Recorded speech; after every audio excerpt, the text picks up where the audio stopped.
Congratulations on the film. Thanks, man. Thank you, sir. I enjoyed it. And here's why. It's unpredictable because it breaks the notions of a romantic comedy, I think. Do you think? What interests you guys in, what's your interest in making the film? Well, I read the script written by Dana Fox, and I immediately fell in love with it because it was very funny, very well written.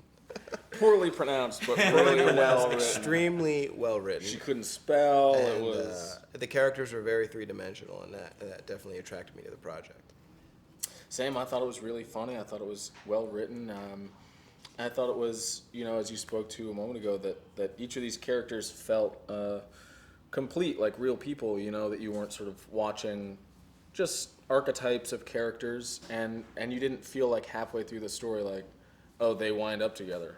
Now we're just waiting to see how that happens. You really are like, where's this going? What's happening? Who's with who? What is that? Which feels a little more true to life. Right. And of course, it's a dramatic venture for you. You actually made me cry without revealing anything at the end. It's like I teared up a little. Yeah. It was fun to do. I'm not used to the drama. Right. But when I was doing it, I had a good time. It was cool to be able to do it. Oh, yeah. And Mr. Jake, you are a perfect boyfriend. Thank you, sir. I'll date you. Okay. Call my wife, let her know, and we can run away together. No, you work closely with Leslie Mann. How was it working with her? She's amazing. She's awesome. She's beautiful and talented and funny, and on top of all that is, has like a clear vision for what she wants these scenes to be and this character to be, and getting to work with her is awesome. Love it. And you with Dakota, how was it working with her? I love her. Yeah, she's great. Always down to have fun. Always down to do bits and improvise, and it was great. It was great being around her. Great energy. I sense that there's a lot of improv in the film. She's quick on her feet. Absolutely. Yeah, and what's really amazing is I'm not familiar with her comedic timing, but she has great comedic timing. Yeah, she's on it. Right? Yeah, for sure. And in the film, though, underneath it all, there's a little sad notion about it.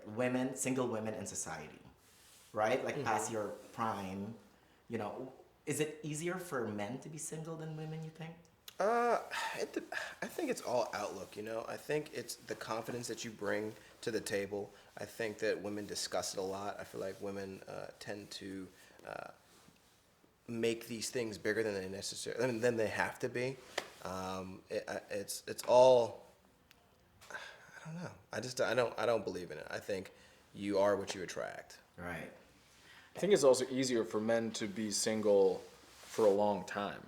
Like in your early 20s, physically, you're both like, oh, we're young and pretty and single, great. Right. But at 30, guys can be like, yeah, I'm single, and a woman could be like, if I want to physically have kids, like, I need to start figuring out how this is going to work. Whereas a guy at 55 could be like, I might settle down this year, and so that creates like a different pressure for men and women depending on how old you are. Right. My last question: what is your drink number?